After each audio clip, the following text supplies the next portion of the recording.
put together, okay? Speaking of which, now we go into our quick classroom, short, okay? I'm going to time it, all right? It was short. Abraham, the call of Abraham. That's where we are right now. Everybody in Sunday school is doing it. Do people read? You have your reading right here. So before Abraham was called Abraham, he was called Abram. That's why you see it called Abram, okay? And it says here, now the Lord said to Abram, what does Abram mean? High Father. High Father, which is pretty cool. A high father. And then he says, get out of your country. Look at this. Get out of your country, from your kindred, from your father's house, to a land I will show you. See, Dean, that's what Maria did when she came here.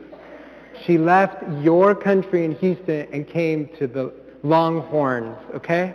She got out of her kindred, her house. Thank you, Maria. Right. Hook 'em. Okay, so you get out of your country and you have to, why? So first he's asking him to do something. Now I want you to remember the last time, what were we studying? The Tower of Babel. And there was nothing wrong with the technology, the bricks, all of that. There's nothing wrong with our technology. But when we try to build something glorious and make a name for ourselves without God, things go wrong. We can't speak each other's language. We don't understand each other. Our ego splits us all up, and we have competition. But notice now, right after this, he's saying, now, Abraham, or Abram, let me help you do this right. Let's see how we can do this right. Get out of that area, that country. Get out of that area that doesn't know God or doesn't want to address God. Let's get out of all that kindred and all those people that are bringing you down. And I want you to think about it. What is the country, or what is bringing you down so that you cannot hear God? All the fathers have many different ways of looking at it. Philo says it's just your own mind to listen to not the passions and the logismi and the thoughts, but let your mind be taken by God. St. Anthony the Great talked about, do you see how this is very similar to what Jesus was saying to the disciples? Jesus came and says, come follow me. Didn't Jesus even ask John and James, drop the nets, leave Zebedee, and come and follow me?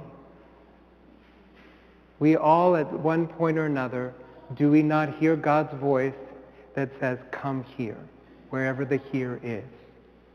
And then he says, now look at the blessings.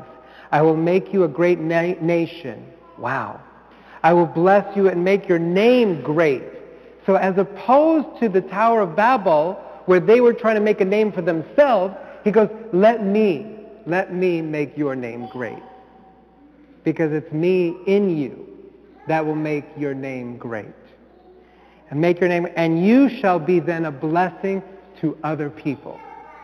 You'll be a blessing to others as well. I will bless those who bless you, and curse those who curse you. And in you all the tribes of the earth shall be blessed. In you.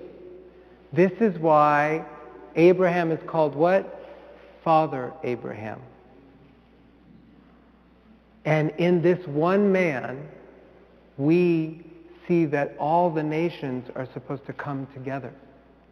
And ever since this promise that God made, and God never, ever breaks his promises, we have seen Abraham, that we all go to the bosom of Abraham in that great land. And that great land is not here, it's heaven. Heaven. So when we hear about the beautiful story that Jesus gives of the rich man and Lazarus, Lazarus goes to the bosom of Abraham. Any icon that we have of heaven, we see Abraham seated on the throne and all the souls in his lap. Father Abraham is meant to unite us all.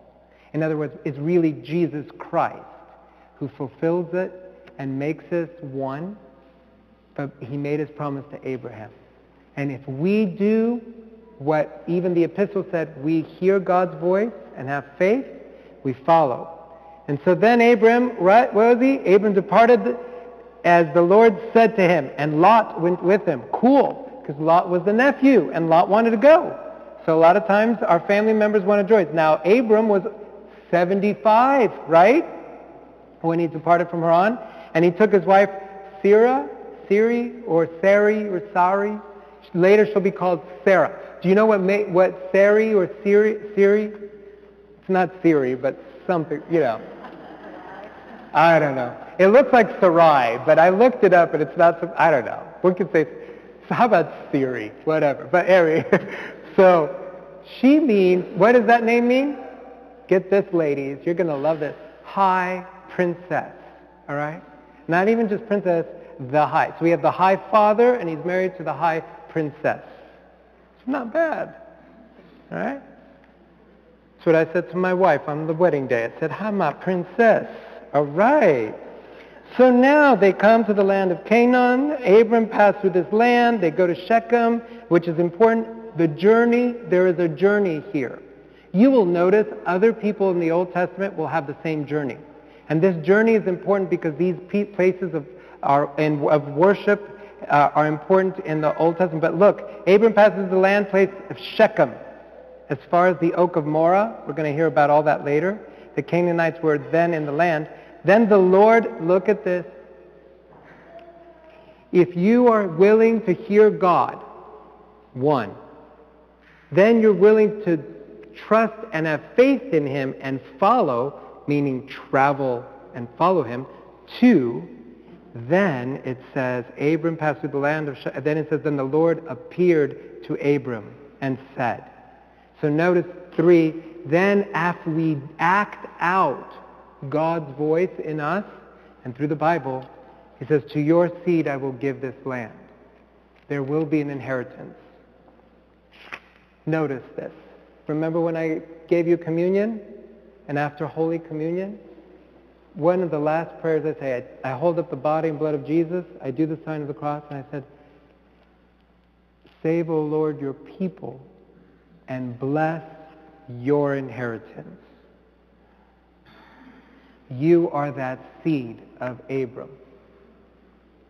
And not only are you the seed of Abram because you have heard God and come here, but even more so, which chokes me up as a human being, you are his what?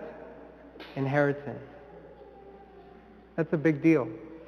That's a beautiful thing, right?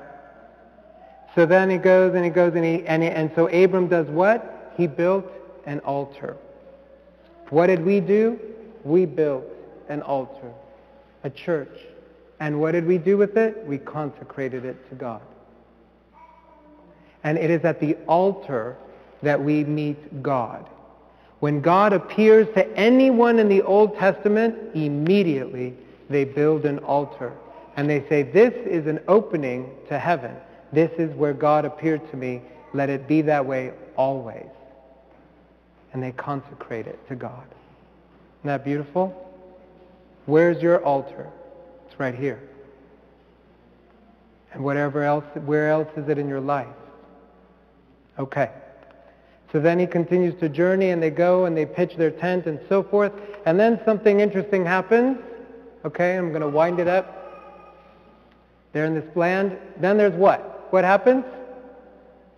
A famine. It happens to all of us. We all go through tough times. We go through periods of famine, either physically, maybe mentally, emotionally. There's a famine in our hearts. Spiritually, we don't hear God. What does he do? He goes to Egypt. He goes to Egypt. Notice, does God say go to Egypt? No. But he went. And Egypt in the Old Testament and in the Bible many times is that place of plenty, okay? A lot of riches and wealth in Egypt, but it's also the place of our passions, and it could be the place that enslaves us. like Moses and his people. Got it? So it doesn't say, God doesn't say go to Egypt. He doesn't say it, but that's all right. He goes. So, and then notice this.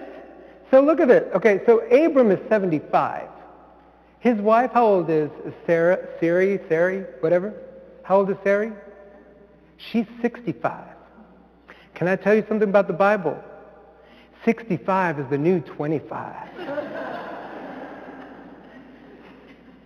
My little joke for the day. 65, new 25. Why do I say that? Because he goes, you are beautiful, my high princess. You are a looker. So when we go into Egypt, think about it. They're going to kill me to have you. Hard land, right? Hard times, hard land. We're in a famine, but I need to go to Egypt. We got to feed ourselves and get some stuff. But they're going to kill me. But, sweetheart, if you say you're my sister, then they'll treat me nice because they'll want you. Is that very good? No. Is that a lie?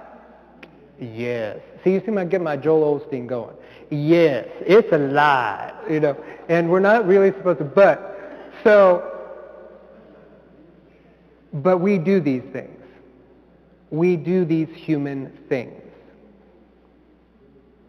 We don't treat our high princess always as a high princess.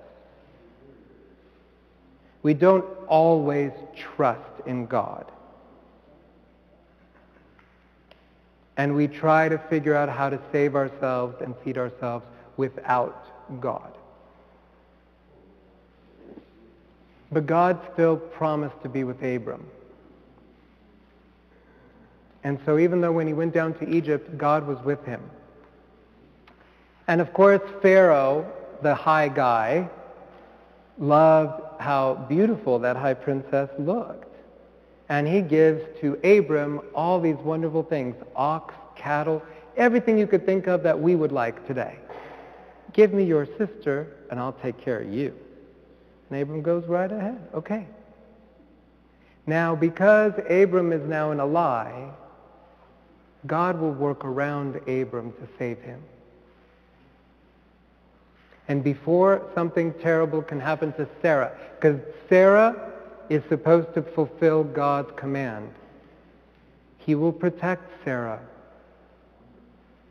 And he will send plagues on Pharaoh very quickly and show Pharaoh very quickly, and you read it, that he is in the wrong. And he tells Pharaoh, this is his wife. Pharaoh gets very upset. He goes, how could you do this to me? Because Pharaoh there was a certain morality, right? And he goes, so notice, he goes, how can you do this? Now he treated Abram well, right? He said, I treated you well for her sake. I gave you sheep, oxen, donkeys, male, female servants, mules, camels. I mean, Abram was set. But the Lord plagued Pharaoh and his house with great plagues because of Sarah, Abraham's wife. So Pharaoh called Abram and said, what is this you have done to me? Why did you not tell me she is your wife? Why did you say she is my sister? I might have taken her as my wife. Now therefore, here is your wife. Take her and go your way. So Pharaoh commanded his men concerning Abram, and they sent him away with his wife and all that he had. So Abram did get out of Egypt with his wife and even with all that he had. And God saved Abram. Even from the Old Testament, if you can see it, there is a profound amount of grace. My professors have asked me, why did God call Abram? Is there any reason in the writings? No reason is given. Because God is not, as we heard in the epistle, it's not works of the law that save us or make us worthy. He just called him out of his own goodness and righteousness, his grace. But Abram was willing to hear and follow. And yes, it wasn't right that Abram maybe lied, but God's grace is still going to do everything he can to save him. And it's a human story. May we let that be our story. Let's always follow Jesus Christ. Make sure that we leave the lands that keep us down or enslave us. Don't let us live in a lie. And follow him.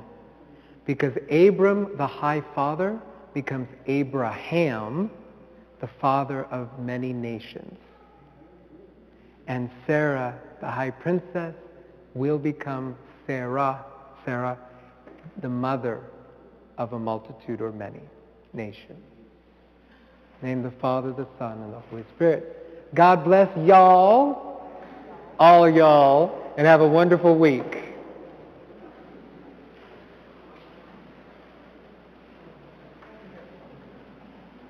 Thank you. I love that story.